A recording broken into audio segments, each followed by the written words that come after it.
We see quite a bit of cuts and scrapes in the emergency department. I think the main things you need to consider is the size of the cut, the location of a cut, what medical problems you have, and the amount of bleeding. Now, in terms of the risk of infection, it really depends on the mechanism of the cut.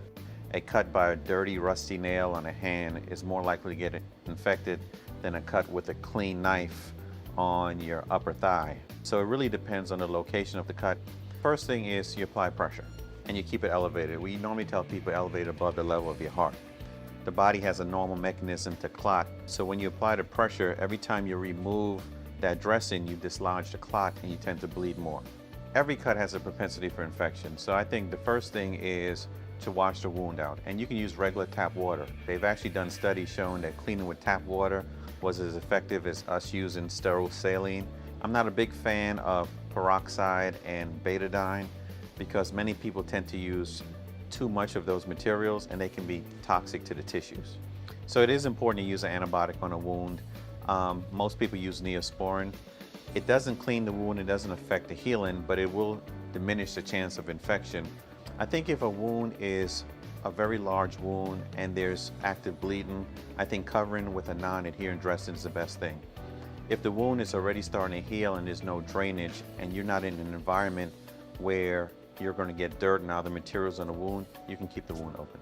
So it's important to change the dressing frequently if the wound is draining quite a bit. If it's a relatively dry wound, changing the dressing once a day is more than appropriate.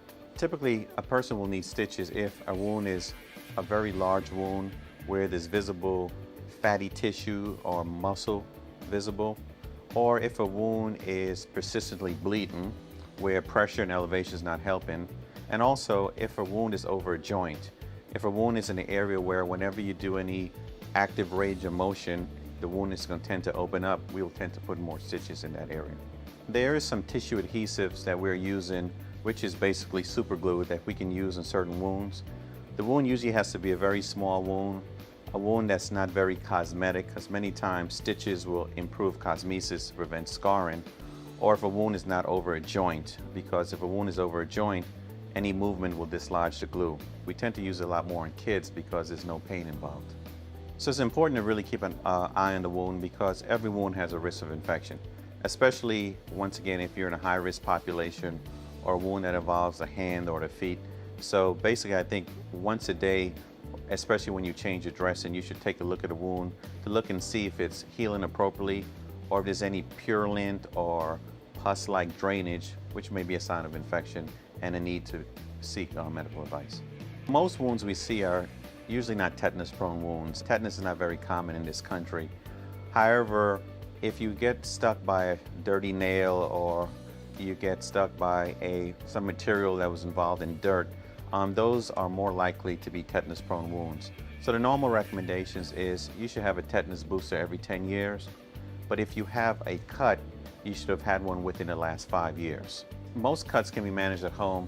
However, I always tell everyone, if you're concerned about the cut, the best thing is to seek medical attention. And at that point, we can decide, well, this is a benign cut that just involves simple first aid, or this is a cut that requires antibiotics, sutures, tissue adhesives, and so on.